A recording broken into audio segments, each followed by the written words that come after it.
नमस्कार साथियों, आप सभी का स्वागत। मैं डॉक्टर दिनेश कुमार पांडे। साथियों, आज के खंड में हम लोग डीएलएड फर्स्ट सेमेस्टर के मॉडल पेपर फर्स्ट पेपर जो आपका बाल विकास एवं सीखने की प्रक्रिया है उसको लेकर आए हैं और ये मॉडल पेपर आपके लिए बहुत ही महत्वपूर्ण है। उम्मीद है कि कल के आपके पेपर में इससे बहुत सारे प्रश्न मिलेंगे। तो सबसे पहले हम देख लेते हैं कि हमारा पेपर होता कैसे है, यानी किस किस प्रकार के प्रश्न और कितने अंक के आते हैं। तो हमारा जो ये फर्स्ट पेपर है, फर्स्ट पेपर टोटल 50 अंक का होता है और इसमें 15 प्रश्न आपके आते हैं बहुविकल्पीय। जो 15 प्रश्न हैं वो कहाँ से आएंगे? बहुविकल्पी, जो कि 1 अंक का होता है। उसी तरह 15 प्रश्न आपके आते हैं अति लघु उत्तरीय। 15 प्रश्न कहाँ से आएंगे?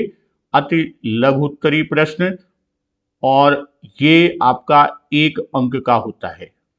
और उसी तरह 10 प्रश्न आपके आएंगे लघु उत्तरीय, लघु उत्तरीय, और ये 2 अंक का होता है।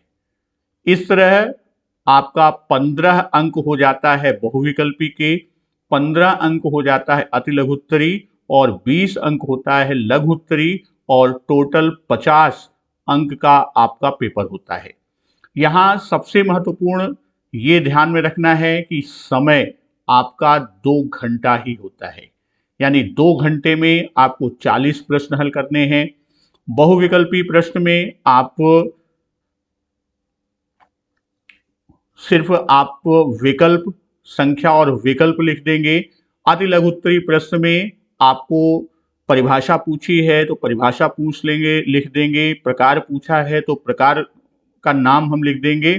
और लघु उत्तरीय प्रश्न में आप कम से कम 1 पेज से 1.5 पेज का उत्तर आप लिखेंगे। जैसा आपके पास समय होगा उसी के अनुसार आप अपने उत्तर को लिखिएगा। यहाँ पर विशेष ध्यान ये रखना है समय का। नहीं तो कभी कभी होता क्या है कि 40 प्रश्न में आपके आते हुए प्रश्न छूट जाते हैं। तो प्रयास ये कीजिएगा कि कोई भी प्रश्न छूटने ना पाए, वह प्रश्न आ रहा हो या ना आ रहा हो।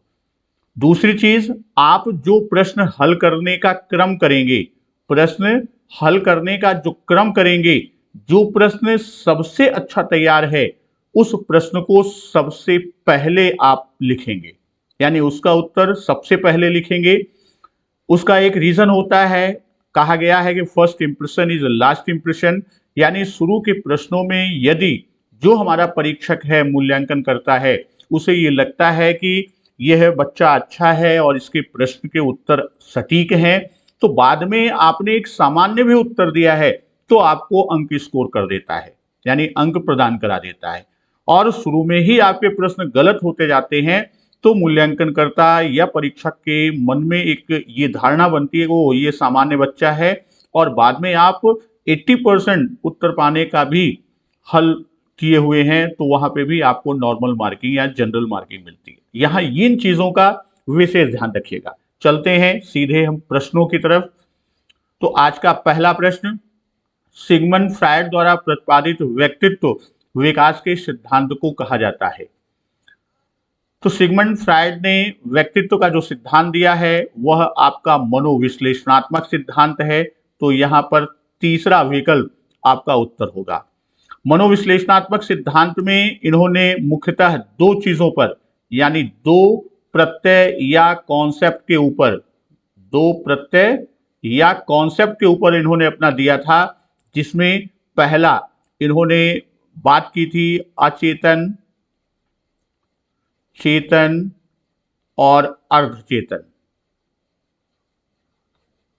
और दूसरा प्रत्यय इन्होंने जो दिया था वह इड, ईगो और सुपर ईगो, यानी इदम, अहम और परा अहम, इन्हीं के ऊपर इन्होंने अपना पूरा मनोविश्लेषणात्मक सिद्धांत प्रतिपादित किया है। दूसरा प्रश्न, विकास शुरू होता है। तो विकास का प्रारंभ प्रसव पूर्व अवस्था से होता है। दूसरा विकल्प यहाँ पर प्रसव पूर्व या कभी कभी आपका विकल्प मिलता है कि जन्म के पूर्व से, तो दोनों विकल्प चाहे जन्म के पूर्व से हो या प्रसव पूर्व हो। और जो हमारा जन्म के पूर्व या प्रसव पूर्व की अवस्था होती है वो भी 3 अवस्थाओं में चल होती है। पहली अवस्था जो होती है वह आपके निषेचन या गर्भधारण से 2 सप्ताह तक की होती है। दूसरी अवस्था आपका 3rd वीक से तीसरे सप्ताह से लेकर 8वें सप्ताह तक चलती है। और तीसरी अवस्था आपके 9वें सप्ताह से लेकर आपके जन्म तक चलती है।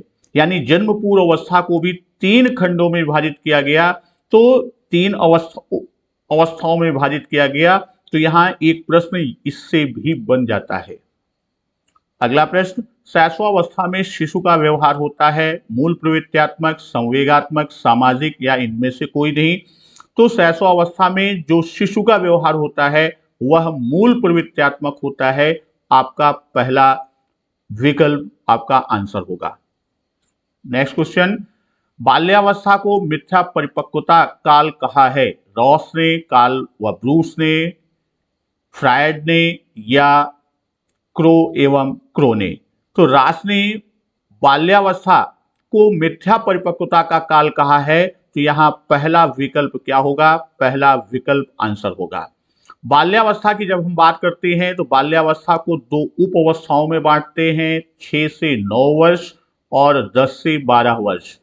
6 से 9 वर्ष की अवस्था को संचय काल कहा जाता है और 10 से 12 वर्ष की अवस्था को परिपाक काल कहा जाता है। परिपाक काल, तो ये आपका परिपाक काल जो है वो मैच्योरेशन पीरियड की बात करते हैं, वो 10 से 12। और यहीं पर बच्चे में एक भ्रम होता है कि मैं परिपक्व हो गया, जिस पर सूडो मैच्योरिटी या मिथ्या परिपक्वता की बात कही, वो रॉस महोदय ने उल्लिखित किया। अगला प्रश्न, किशोरावस्था के विकास का या के सिद्धांत हैं? त्वरित विकास का सिद्धांत, क्रमशः विकास का सिद्धांत, दोनों या दोनों नहीं? तो किशोरावस्था के त्वरित विकास और क्रमशः विकास दोनों सिद्धांत हैं। अतः तीसरा विकल्प क्या होगा? तीसरा विकल्प हमारा आंसर होगा। यहां आपको बता दें कि जो त्वरित विकास का सिद्धांत है, अर्थात यहां पर जो परिवर्तन होंगे एकदम छलांग मार कर आते हैं। यानी जो भी परिवर्तन, त्वरित विकास सिद्धांत कहता है कि जो भी परिवर्तन होते हैं वो कैसे होते हैं? एकदम छलांग मारकर आते हैं। और इस सिद्धांत के जो समर्थक हैं वो स्टेनले हॉल महोदय हैं। त्वरित विकास सिद्धांत के समर्थक स्टेनले हॉल महोदय हैं और इन्होंने इसका समर्थन अपनी पुस्तक एडोलसेंस में किया। एडोलसेंस इनकी पुस्तक है, उसमें इसका समर्थन किया। और क्रमशः विकास का सिद्धांत यानी वह क्रमिक रूप में परिवर्तन होता है और इसके जो समर्थक हैं वो आपके हॉलिंगवर्थ हैं, किंग हैं और थॉर्नडाइक महोदय। यहां से भी आपके प्रश्न बन सकते हैं, इसलिए इस प्रश्न को मैंने और डिटेल कर दिया। अगला प्रश्न, पितृ विरोधी ग्रंथि के कारण बालक माता से प्रेम करता है, पिता से घृणा, पिता से प्रेम करता है, माता से घृणा, माता पिता दोनों से प्रेम करता है या दोनों से घृणा करता है? तो ये जो मनोग्रंथ की बात कही गई वो सिगमंड फ्रायड महोदय ने अपने मनोविश्लेषणात्मक सिद्धांत, जो इनका सिद्धांत व्यक्तित्व में मनोविश्लेषणात्मक सिद्धांत दिया है, इस मनोविश्लेषणात्मक सिद्धांत में इन्होंने मनोलैंगिक अवस्थाओं का उल्लेख किया है। इन्होंने मनोलैंगिक अवस्थाओं या मनोलैंगिक सिद्धांत भी कहा जाता है, मनोलैंगिक अवस्था की बात कही गई है। और इन्हीं मनोलैंगिक अवस्थाओं में उन्होंने बताया कि 2 तरह की ग्रंथियां, यानी कैसी, कौन सी चीज? 2 ग्रंथियां या कॉम्प्लेक्स डेवलप होते हैं, ग्रंथियां कहें या 2 कॉम्प्लेक्स डेवलप होते हैं। एक आपका होता है ऑडिपस, जिसे हम मातृ मनोग्रंथि कहते हैं। मातृ मनोग्रंथि कहते हैं और दूसरा इलेक्ट्रा कॉम्प्लेक्स है जिसे पितृ मनोग्रंथि कहते हैं। तो यहां पर लड़का मां से लगाव करता है, किसमें? मातृ मनोग्रंथि, यानी मातृ, इसी को मातृ प्रेम भी कहते हैं। तो यहां पितृ विरोधी ग्रंथि की बात कही गई है। तो पितृ विरोधी ग्रंथि क्या है? लड़की पिता से लगाव ग्रंथि के कारण बालक क्या करता है? वो लड़की पिता से प्रेम करती है, माता से घृणा करती है। तो ये पितृ विरोधी ग्रंथि की बात कर रहा है। माता से प्रेम करता है या पिता से, ये दो विकल्प तो आपके हैं नहीं, इनमें से एक की बात करता है। तो यहां आपका जो पितृ विरोधी की बात कही गई है तो वह माता से प्रेम करता है और पिता से घृणा। पहला विकल्प हमारा क्या होगा? पहला विकल्प आंसर होगा। अगला प्रश्न, निम्नलिखित वाक्यों में असत्य है। किशोरावस्था में बालिकाओं की अपेक्षा बालकों की लंबाई व भार अधिक हो जाता है। दूसरा विकल्प, किशोर और किशोरियों के दूध के दांत निकलने लगते हैं। किशोरियों की वाणी में मधुरता और किशोरों की वाणी में भारीपन आने लगता है। किशोरावस्था में जनेंद्रियों का पूर्ण विकास हो जाता है। तो यहाँ पहला विकल्प सही है, दूसरा विकल्प सही है और तीसरा सही है। तो तीसरा, चौथा, दूसरा विकल्प क्या है? किशोर किशोरियों में दूध के दांत, तो दूध के दांत जो निकलते हैं वह प्रायः 7वें या 8वें माह में निकलते हैं, इसलिए यह विकल्प आपका गलत है और यही क्या होगा? आंसर, क्योंकि असत्य पूछा हुआ है। अगला प्रश्न, शिशु के अस्थायी दांत यानी दूध के दांत सामान्यतः कब निकलते हैं? तो 7वें 8वें महीने में, अभी पूर्व के प्रश्न में हम लोगों ने देखा। तो ये हमारा तीसरा विकल्प आंसर होगा। नेक्स्ट क्वेश्चन, टोली की आयु कहते हैं। तो टोली की आयु किसे कहते हैं? टोली की आयु बाल्यावस्था को कहते हैं। अब बाल्यावस्था को अनेक और उपनामों से हम जानते हैं। इसी को स्फूर्ति आयु या स्फूर्ति अवस्था कहते हैं, या इसे हम स्मार्ट एज कहते हैं। इसी को प्रारंभिक विद्यालय की आयु, किसे? किशोरावस्था को प्रारंभिक विद्यालय की आयु भी कहा जाता है। किशोरावस्था को गंदी आयु या डर्टी एज कहा जाता है और इसी को गैंग एज या समूह की आयु भी कहा जाता है। तो ये विभिन्न उपनाम हैं बाल्यावस्था के। तो यहां पर टोली आयु, बाल्यावस्था दूसरा विकल्प। अंतर्दृष्टि या सूझ सिद्धांत के जनक हैं। अंतर्दृष्टि या सूझ सिद्धांत के जनक कोहलर महोदय हैं।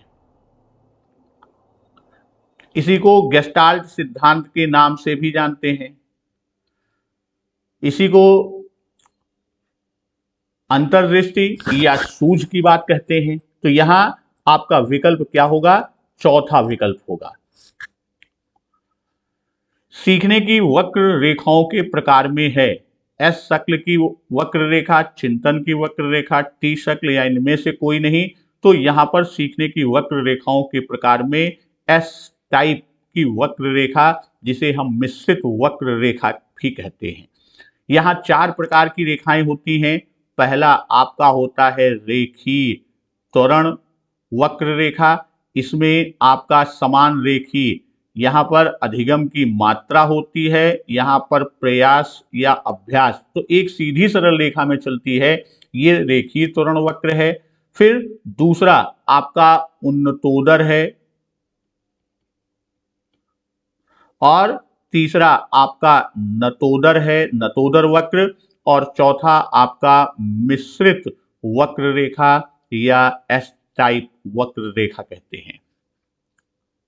तो यहां इस प्रश्न में हमारा उत्तर क्या होगा? पहला विकल्प। अगला प्रश्न, निम्न में असत्य कथन है। शिक्षण विधि भी शिक्षण स्थानांतरण में सहायता प्रदान करती है। स्थानांतरण की सफलता के लिए चिंतन शक्ति का विकास और अध्ययन के प्रति रुचि जागृत करते रहना चाहिए। स्थानांतरण का महत्व पाठ्यक्रम निर्माण के लिए नहीं है। शिक्षक को विषय का स्पष्ट ज्ञान देना चाहिए। तो यहाँ पर जो असत्य कथन, यहां पर पूछा क्या है, असत्य, यानी कौन सा कथन असत्य है, तो इसमें स्थानांतरण का महत्व पाठ्यक्रम निर्माण के लिए नहीं है, यह कथन असत्य है और यही आपका क्या होगा, आंसर होगा। बाकी कथन आपके सत्य हैं।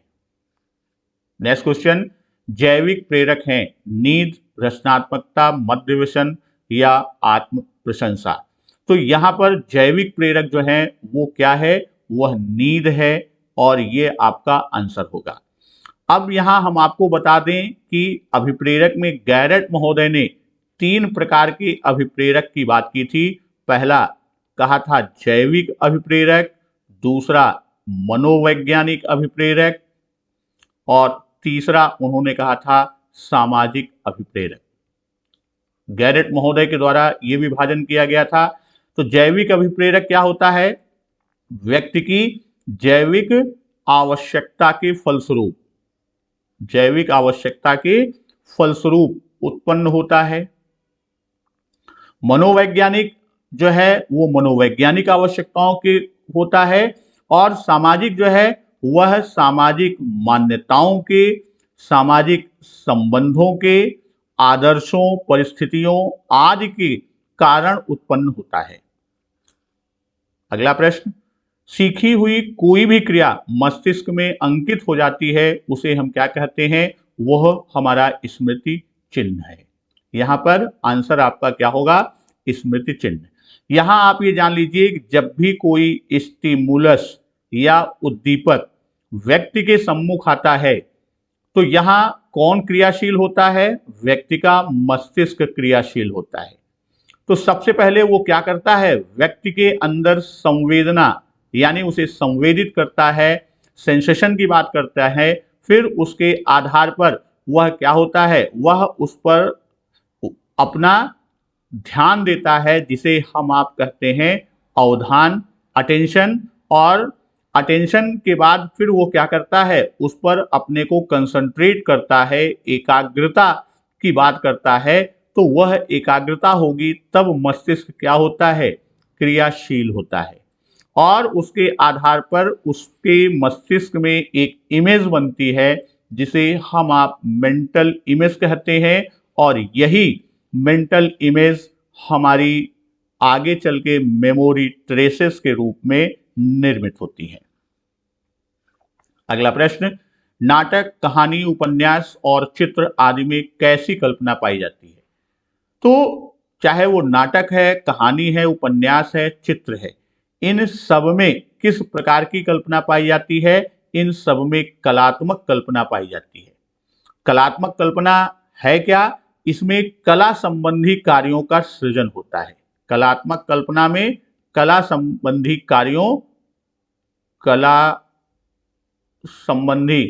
का सृजन होता है। वहीं कार्यसाधक कल्पना क्या है, किसी उपयोगी कार्य को संपादित करने के लिए ये क्या करता है, कार्यसाधक उपयोगी कार्य को संपादित करने के लिए जो कल्पना होती है तो वह कार्यसाधक होती है। और जब हम सैद्धांतिक या विचारात्मक कल्पना की बात करते हैं तो श्रेष्ठ विचारों, सिद्धांतों, आदर्शों आदि, श्रेष्ठ विचारों, सिद्धांतों या आदर्शों का निर्माण इसमें किया जाता है।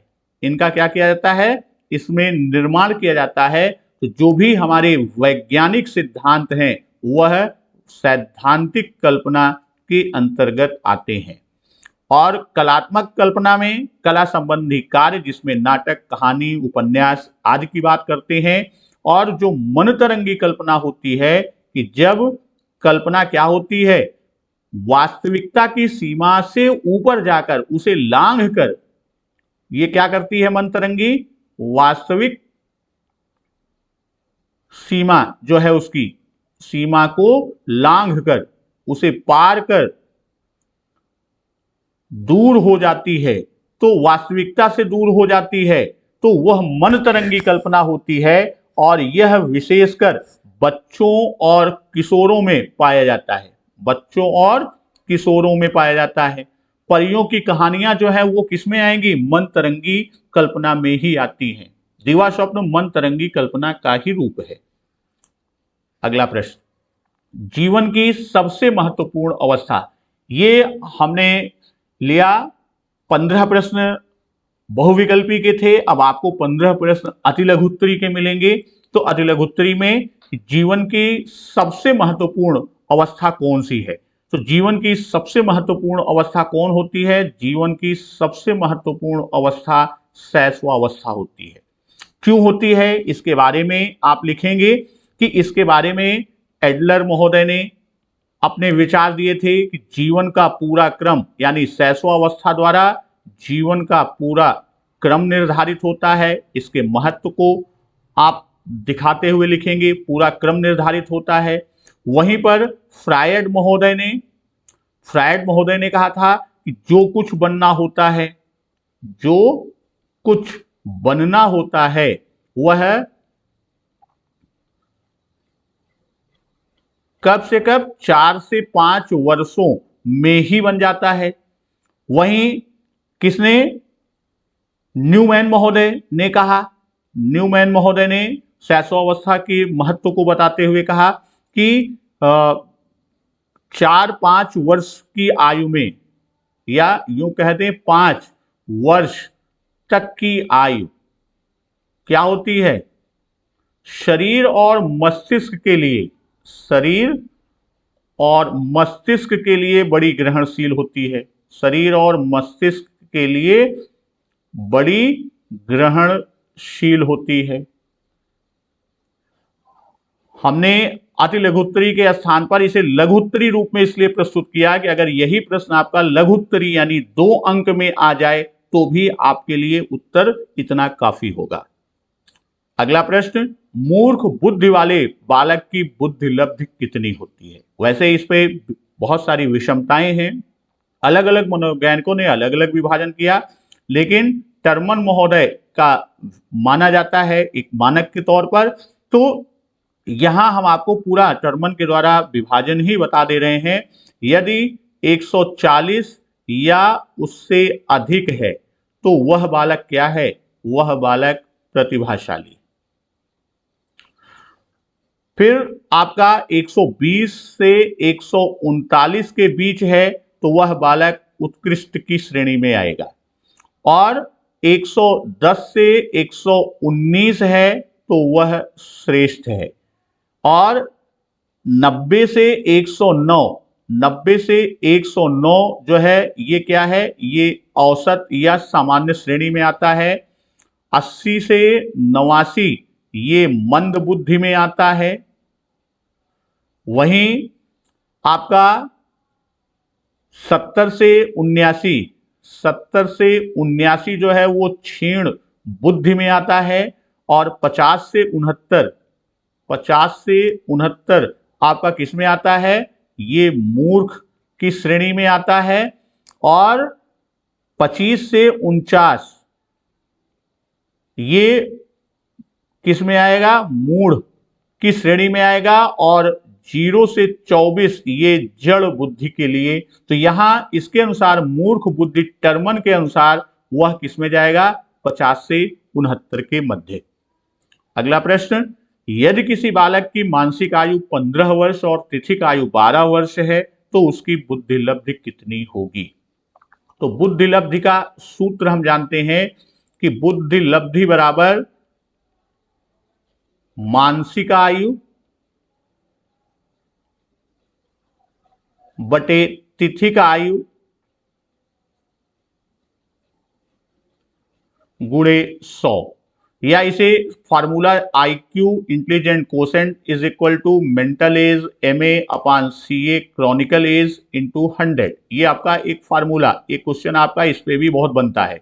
तो अब यहाँ मानसिक आयु दिया गया है कितना, 15 वर्ष, यानी 15 बटे 12 गुणे 100। तो यहाँ 4 तिहाई 12 और 4 25 में 100, 3 25 15, तो 25 पंचे 125 जो है इस बालक की बुद्धि लब्धि होगी। अगला प्रश्न, रोर्सा परीक्षण विधि को किस मनोवैज्ञानिक विधि को किस मनोवैज्ञानिक ने आरंभ किया? तो रोर्सा परीक्षण विधि को किसने किया? हरमन रोर्सा ने किया। किसने किया है? हरमन रोर्सा ने किया है। और इसमें यह भी हम बता दें कि इसमें कुल जो कार्ड प्रयुक्त होते हैं, कुल कार्ड प्रयुक्त होते हैं 10 कार्ड। और ये किससे संबंधित है? यह व्यक्तित्व से संबंधित है। किस प्रकार का परीक्षण है? यह प्रक्षेपी परीक्षण के अंतर्गत आता है। और कुल कार्ड जो 10 हैं उसमें से 5 कार्ड आपके किसमें होते हैं? 5 कार्ड आपके काले और सफेद। 5 कार्ड किसमें जाते हैं? उस पर काले सफेद समिमित इंक ब्लॉट बने होते हैं। 2 कार्ड पर आपके काले सफेद और लाल होते हैं, काले सफेद और लाल होते हैं। और 3 कार्ड पर आपके अनेक रंग यानी विभिन्न रंग के समिमित बने होते हैं। अब यहां पर जो काले और सफेद, कभी कभी प्रश्न इससे भी पूछ लेता है, काले सफेद के जो सममिति बने होते हैं वो किन किन कार्डों पे होते हैं? तो पहले कार्ड पर, चौथे, पांचवें, छठे और सातवें कार्ड पर। काला सफेद लाल की बात जब करते हैं, काला सफेद और लाल सममिति किस पर बने होते हैं? दूसरे और तीसरे कार्ड पर। और जो विभिन्न रंग के कार्ड होते हैं, विभिन्न रंग के कार्ड हैं, वो आपके 8वें, 9वें और 10वें पर होते हैं। चलिए, अधिगम वक्र रेखा के प्रकारों के नाम हम पूर्व में आपसे बात कर चुके हैं। पहला आपका होता है सरल रेखीय त्वरण वक्र, भी हम उसे कहते हैं सरल रेखीय वक्र। ये सरल रेखीय वक्र आपका जो बनेगा, इधर अधिगम की मात्रा और इधर आपका प्रयास। तो सरल रेखीय वक्र एकदम सीधी रेखा 45 अंश पर आपकी बंदी, यानी जैसा प्रयास करेंगे एक समान गति से मात्रा यानी अधिगम की मात्रा में वृद्धि होती जाएगी। दूसरा आपका होता है उन्नतोदर या घटता, उन्नतोदर या घटता निष्पादन वक्र। घटता निष्पादन वक्र की बात हम करते हैं और इसी को हम कॉन्वेक्स कर्व भी कहते हैं। तो अब कॉन्वेक्स कर्व, इसमें आपका वही चीज, एक तरफ इधर आपकी मात्रा और इधर आपका प्रयास। तो इसमें जो आपका उन्नतोदर की बात हम करते हैं, घटता निष्पादन वक्र, इसमें वक्र इस तरह से बनता है। और तीसरा आपका होता है नतोदर या बढ़ता निष्पादन वक्र, बढ़ता निष्पादन वक्र, जिसे ये आपका कॉन्वेक्स था, ये कॉन्केव है। इसमें जो आपका वक्र बनेगा वह आपका इस तरह बनेगा। और तीसरा आपका हो गया, चौथा जो है वह एस टाइप या इसे हम कहते हैं मिश्रित वक्र रेखा। यह आपका इस तरह से यानी एस से बनाता है, यह आपका मिश्रित वक्र रेखा। ये अधिगम वक्र रेखाओं के प्रकार हैं। टीएटी का संबंध किस परीक्षण से है? टीएटी का संबंध ये आपका किससे संबंधित है? यह व्यक्तित्व परीक्षण से संबंधित है। और टीएटी की बात हम करते हैं, टीएटी का फुल फॉर्म आपका होता है thematic of perception, thematic of perception test, या हिंदी में कहें तो इसे कहते हैं प्रासंगिक अंतर्बोध परीक्षण, प्रासंगिक अंतर्बोध परीक्षण। इस परीक्षण को दिया किसने है? इसे दिया है मॉर्गन और मुरे ने। इस परीक्षण को दिया मॉर्गन और मुरे ने। यह प्रौढ़ व्यक्तियों के लिए, यह किसके लिए है? यह प्रौढ़ व्यक्तियों के लिए होता है। उसी तरह एक आपका आता है एसएटी और एक आता है सीएटी। सीएटी का मतलब है child of perception test, child of perception test, बालक अंतर्बोध परीक्षण। इसे दिया है लियोपोल्ड बैलक ने। इसे किसने दिया? लियोपोल्ड बैलक ने किया। और यह 3 से 10 वर्ष की आयु के बालकों के लिए किया जाता है। एसएटी सीनियर यानी वरिष्ठ अंतर्बोध परीक्षण, वरिष्ठ अंतर्बोध परीक्षण, इसे भी किसने दिया? इसे भी लियोपोल्ड बैलक ने दिया और यह 50 प्लस उम्र के व्यक्तियों के लिए यह परीक्षण है। अगला प्रश्न, बच्चों के भाषा विकास में अवरोधक 2 कारण लिखिए। बच्चों के भाषा विकास के अवरोधक कारण की जब हम बात करते हैं तो इसमें आपका हम 2 के बजाय और कई कारण लिख देते हैं। एक है आपका वाक विकार यानी बोलने का जो विकार है, दूसरा उच्चारण विकार, बच्चे शुद्ध उच्चारण नहीं कर पाते, वह उच्चारण विकार भी भाषा विकास के लिए प्रमुख कारक है। तीसरा आपका विलंबित भाषा, विलंबित भाषा से आशय ये है कि जो बच्चा सामान्य बच्चों की अपेक्षा देर से सीखना प्रारंभ करते हैं वो भी भाषा विकास के अवरोधक में आता है। शारीरिक दशा जो है वो भी भाषा विकास पर प्रभावित करती है। यदि शारीरिक कोई अक्षमता है, विषमता है, वो भी भाषा विकास में अवरोधक का कार्य करती है। ये प्रमुख आपके अवरोधक कारण हैं। अगला प्रश्न, जन्म के समय शिशु में कितने संवेग पाए जाते हैं?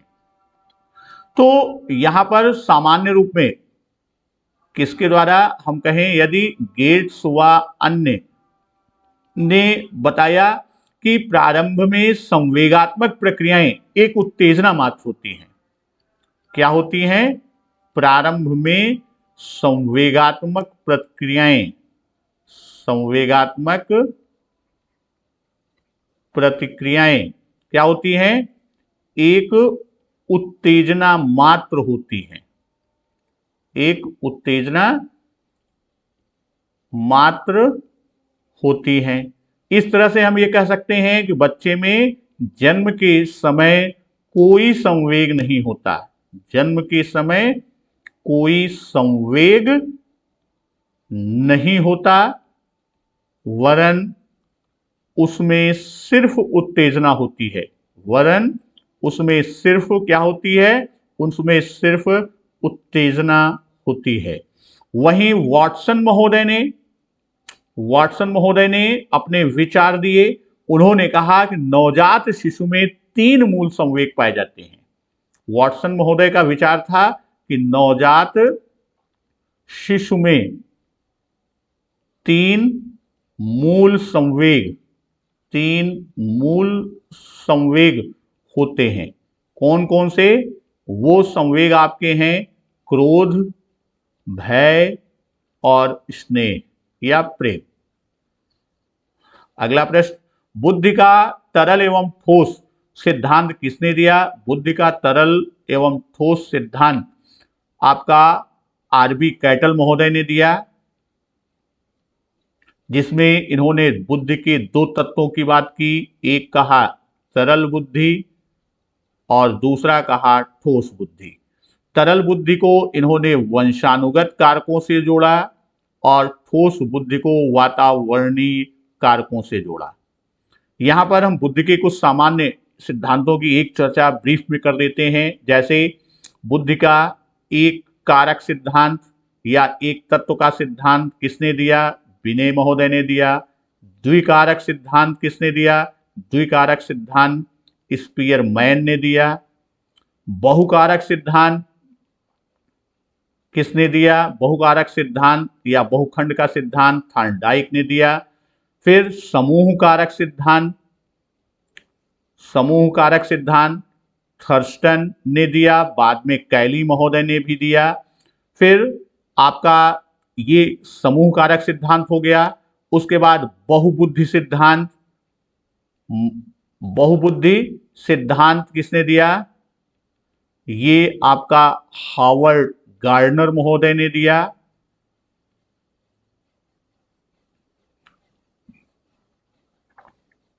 त्रिआयामी 3 डायमेंशनल या बुद्धि की संरचना का सिद्धांत किसने दिया? ये जेपी गिलफोर्ड महोदय ने दिया। वहीं पर त्रितंत्र का सिद्धांत किसने दिया? स्टर्नबर्ग ने दिया।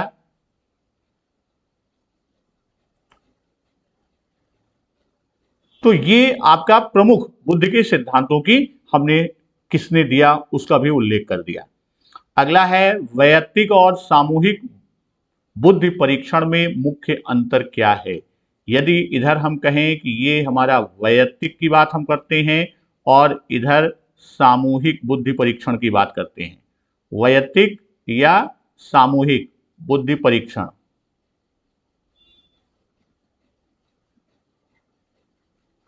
तो इसमें आप देखेंगे जब वैयक्तिक की बात करते हैं तो यह एक समय पर एक व्यक्ति पर ही प्रशासित होता है।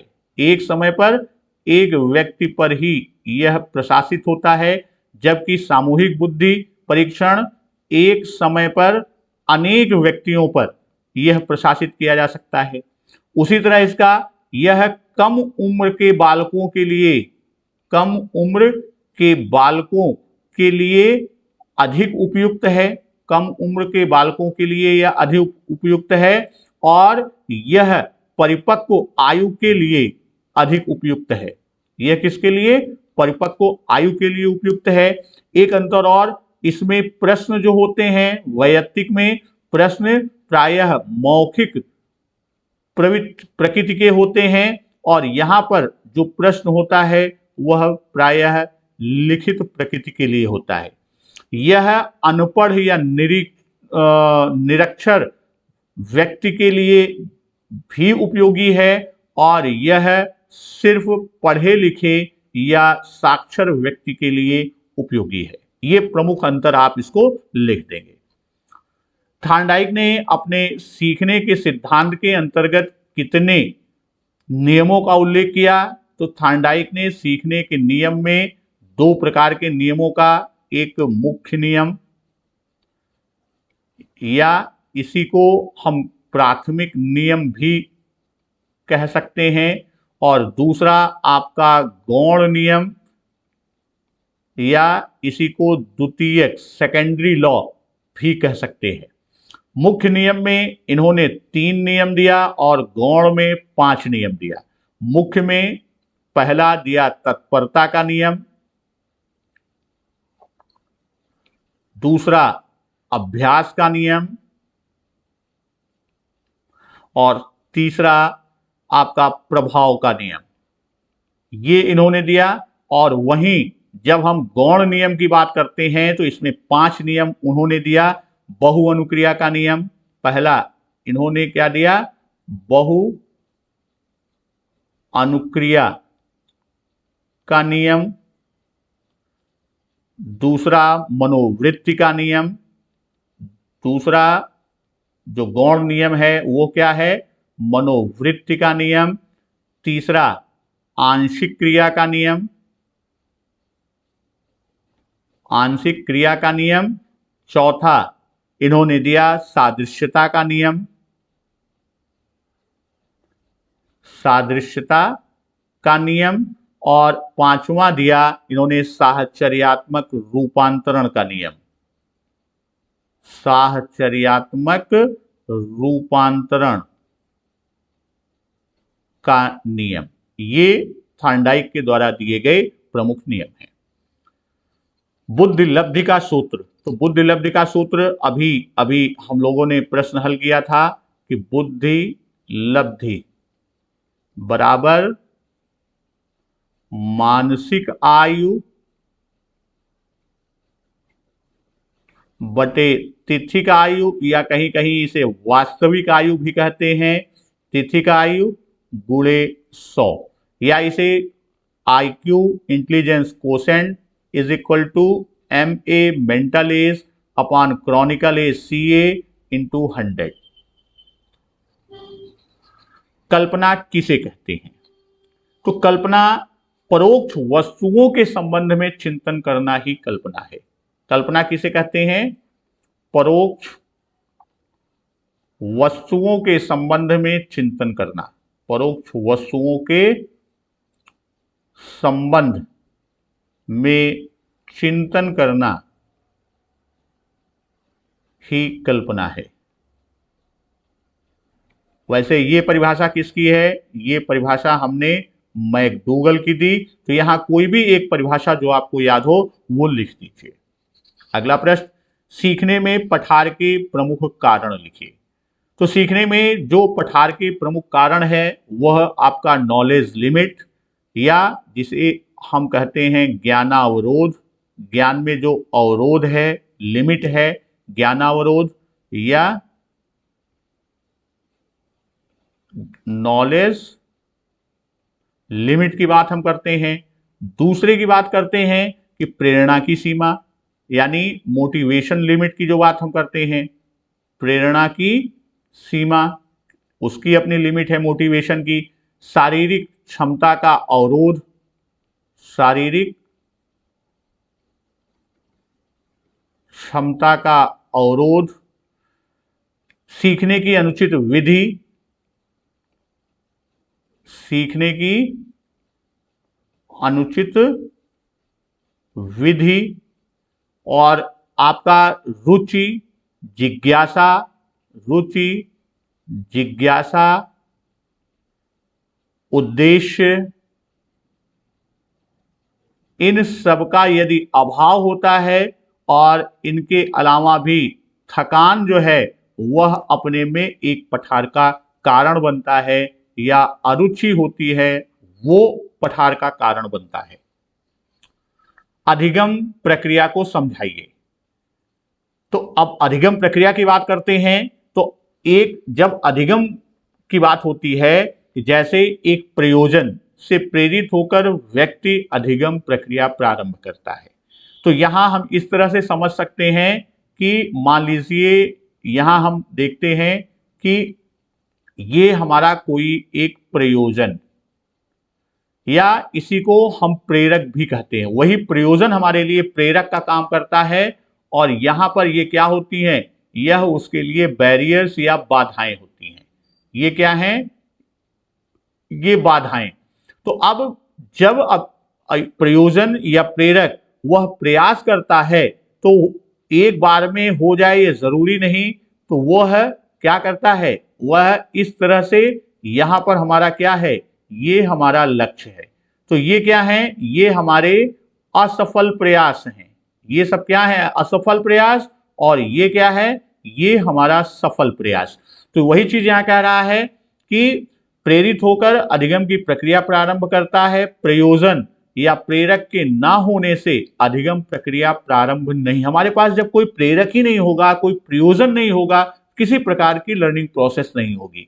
तो अधिगम प्रक्रिया में व्यक्ति सर्वप्रथम लक्ष्य को प्राप्त करने के लिए विविध प्रयास, ये जो हमारा लक्ष्य है इसे प्राप्त करने के लिए वह विभिन्न प्रयास, जिसमें असफल और सफल दोनों होते हैं, जिसमें से कुछ सफल तो कुछ असफल प्रयास होते हैं। असफल प्रयास लक्ष्य प्राप्त करने में बाधाओं को भेद नहीं कर पाते, या जो बाधाएं हैं उनसे टकराकर वहीं रुक जाते हैं, और सफल प्रयास जो है वो बाधा भेद कर लक्ष्य को प्राप्त करते हैं। तो प्रक्रिया के 4 चरण होते हैं। आवश्यकता या प्रयोजन, जिसे हम प्रेरक कहते हैं। दूसरा लक्ष्य, हमारा लक्ष्य का होना आवश्यक है। समायोजन, एडजस्टमेंट की बात हम करते हैं। और चौथा परिवर्तन। ये 4 चरण हैं हमारी अधिगम प्रक्रिया के। अगला प्रश्न, बाल्यावस्था की प्रमुख विशेषताओं को लिखिए। तो बाल्यावस्था की जो प्रमुख विशेषताएं हैं, वह सबसे पहले विशेषता है शारीरिक एवं मानसिक विकास में स्थिरता। शारीरिक एवं मानसिक विकास में स्थिरता, यही स्थिरता का कारण है जिसमें 2 स्तर आते हैं, 6 से 9 जिसे हम संचय काल कहते हैं, और 10 से 12 जिसे हम परिपाक मैच्योरिटी पीरियड, मैच्योरेशन की बात करते हैं। और इसी के कारण रॉस महोदय ने सूडो मैच्योरिटी या मिथ्या परिपक्वता की बात कही। फिर दूसरी जो विशेषता है, मानसिक योग्यताओं में वृद्धि। मानसिक योग्यताओं में वृद्धि। फिर तीसरी विशेषता की बात हम करते हैं कि जिज्ञासा की प्रबलता। इस समय बच्चे के अंदर जबरदस्त जिज्ञासा प्रबल होती है, जिज्ञासा की प्रबलता। और चौथा, रचनात्मक कार्यों में वृद्धि। चौथा, रचनात्मक कार्यों में वृद्धि। और पांचवा आपका है संग्रह प्रवृत्ति का विकास।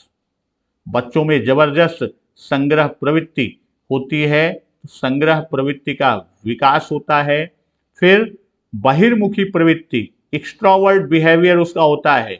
बहिर्मुखी, शैशवावस्था में इंट्रोवर्ट, अंतर्मुखी प्रवृत्ति होती है, बहिर्मुखी प्रवृत्ति का विकास।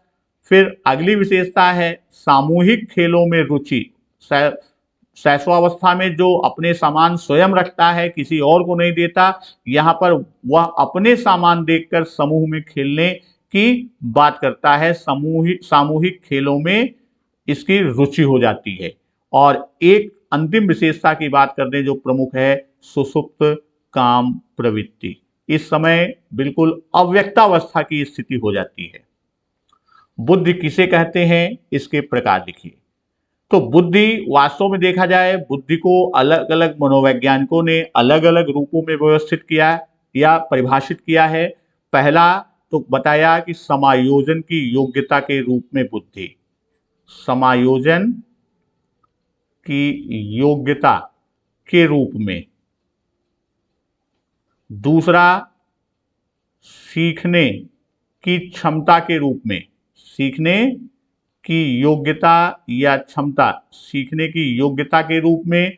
और तीसरा, अमूर्त चिंतन के रूप में, अमूर्त चिंतन। इन तीन की योग्यता के रूप में बुद्धि को मनोवैज्ञानिकों ने अलग अलग रूपों में दिया।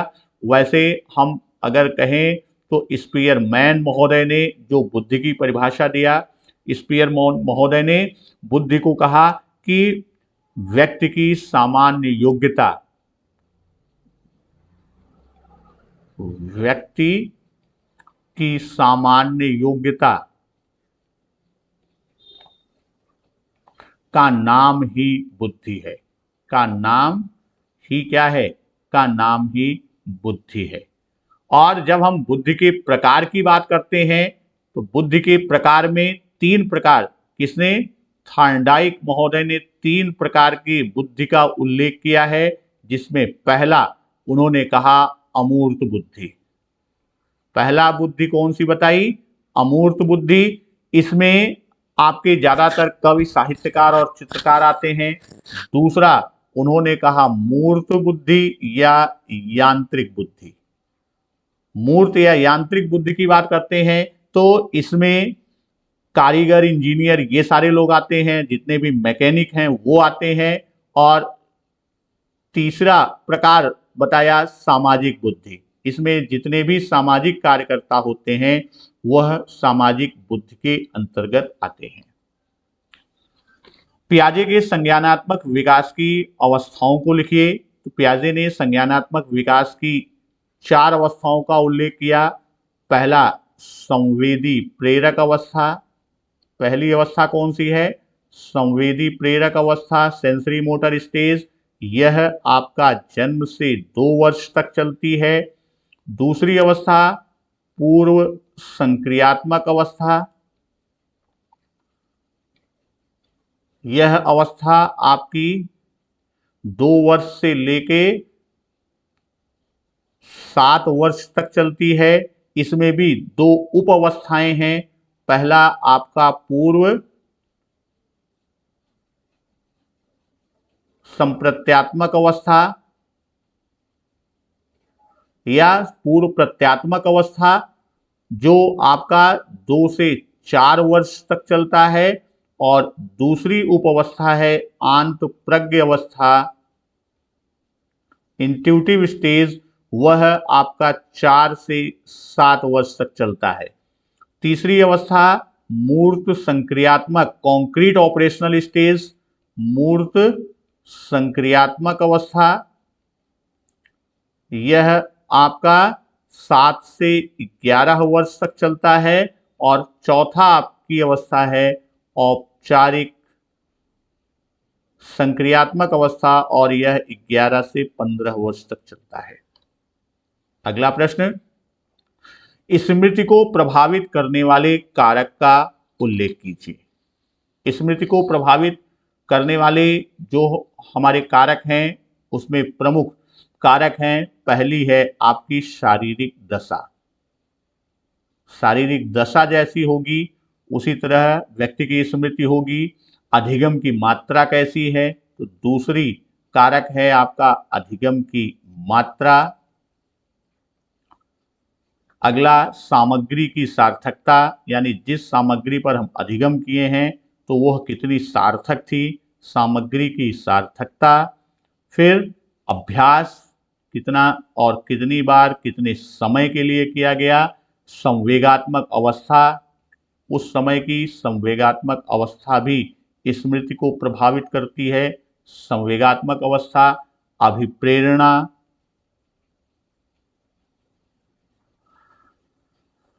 मानसिक तत्परता, किस रूप में वह मानसिक रूप से तत्पर था अथवा नहीं था, तत्परता की बात हम करते हैं। और अंत में कहते हैं अधिगम की विधियां। अधिगम की विधियां, ये स्मृति को प्रभावित करने वाले प्रमुख कारक हैं। अगला प्रश्न, बाल विकास पर वंशानुक्रम का क्या प्रभाव पड़ता है। तो बाल विकास पर वंशानुक्रम का जो प्रभाव पड़ता है वह उसके शारीरिक लक्षणों पर पड़ता है, शारीरिक लक्षणों पर। दूसरा, बालक के स्वभाव पर। तीसरा, चरित्र पर, व्यक्ति का चरित्र कैसा होगा वो वंशानुक्रम प्रभाव डालता है बाल विकास पर। और चौथा है बुद्धि पर। ये प्रमुख रूप से वंशानुक्रम बाल विकास पर प्रभाव डालता है। अब अगला प्रश्न है कि थॉर्नडाइक के सीखने के सिद्धांत का प्रयोग लिखिए। तो यहाँ थॉर्नडाइक का मुख्य प्रयोग एक भूखी बिल्ली के ऊपर किया गया था। थॉर्नडाइक ने भूखी बिल्ली को एक ऐसे पिंजरे जिसका नाम था पजल बॉक्स में बंद कर दिया, जिसका दरवाजा एक खटके या लैच या लीवर को दबाने से खुलता था। पिंजरे के बाहर एक तस्तरी में खाना इस प्रकार से रखा गया बिल्ली खाने को देख और सूंघ सके और खाना प्राप्त करने के लिए पिंजरे से बाहर आने के लिए वह प्रयास कर सके। पिंजरे में भूखी बिल्ली को बंद करने पर बिल्ली ने इधर उधर दौड़ लगाई, तरह तरह की उछल कूद की तथा अपने पंजों व मुंह से पिंजरे की छड़ों व डोरी को खींचा, काटने का प्रयास किया। अंत में अनजाने में ही खटके को दबाने में सफल हो गई, जिससे पिंजरा का दरवाजा खुल गया तथा बिल्ली ने बाहर आकर भोजन प्राप्त कर लिया।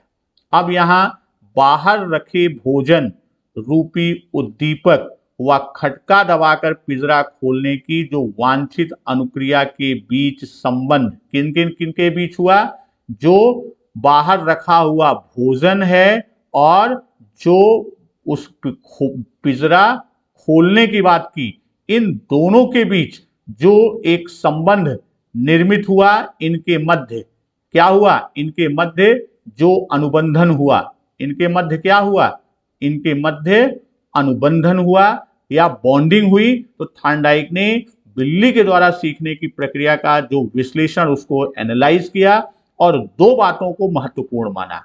क्या माना? पहला, बिल्ली भूखी होनी चाहिए, अर्थात सीखने के लिए अभिप्रेरणा का होना आवश्यक है। दूसरा, बिल्ली की भूख को संतुष्ट करने के लिए भोजन का होना जरूरी है जो पुनर्बलन या रीइंफोर्समेंट का कार्य कर सके। अर्थात सीखने के लिए पुनर्बलन क्या है? पुनर्बलन केंद्रीय तत्व है। तो इस तरह ये इनका थॉर्नडाइक का प्रयोग था। अगला प्रश्न, बुद्धि का त्रितंत्र सिद्धांत क्या है?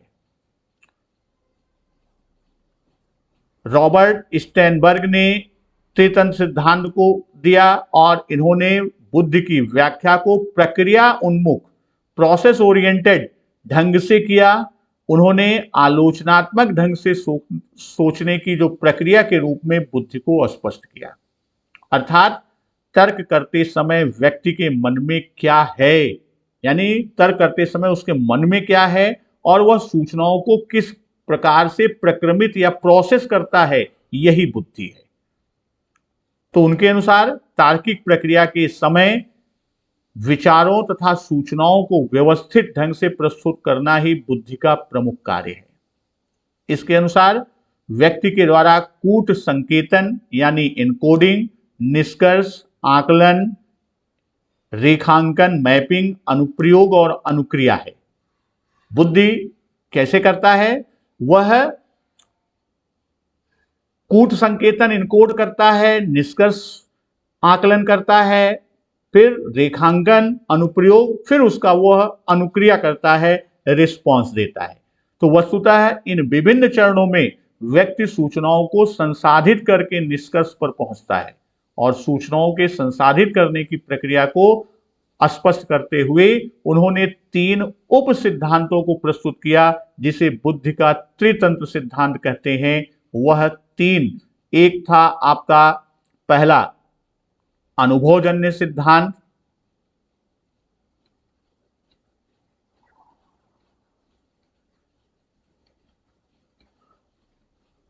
दूसरा था संदर्भात्मक उपसिद्धांत और तीसरा था घटकीय उपसिद्धांत। इन्हीं 3 के ऊपर इनके सिद्धांत को त्रैर्किक या त्रितंत्र का सिद्धांत कहा गया। अगला प्रश्न, अवधान को प्रभावित करने वाले कारकों का उल्लेख कीजिए। तो अवधान को प्रभावित करने के लिए बाह्य और आंतरिक दोनों रूप होते हैं। तो इसमें जो प्रमुख कारक हैं वह है उद्दीपन की तीव्रता, दूसरा उद्दीपन का स्वरूप, तीसरा मूल प्रवृत्ति, उद्दीपन की नवीनता, उद्दीपन की नवीनता, उद्दीपन की गति,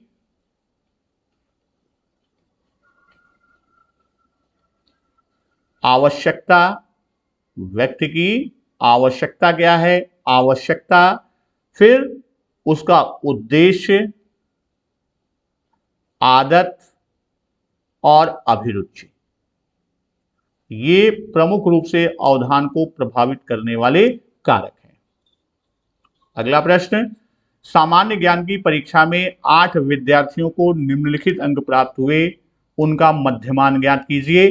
तो हम आप जानते हैं कि मध्यमान का सूत्र है मध्यमान m बराबर सिग्मा x अपान n। सिग्मा x का मतलब होता है सभी पदों का योग, तो सभी पदों को आप जोड़ दीजिए, आपका है 20, 23, 27, 18, 17, 13, 24 और 22 बटे कुल संख्या कितनी है 8। अब इसको आप जोड़ लीजिए, 3 7 10, 8 18, 7 25, 3 28, 4 32, 2 34 का 4, 3 हासिल आया, 3 2 5, 2 7, 2 9, 1 10, 11, 12, 2 14, 2 16, यानी 164 बटे 8। इसको भाग दीजिए, 8 दूनी 16, 4 0 दशमलव लगाया तो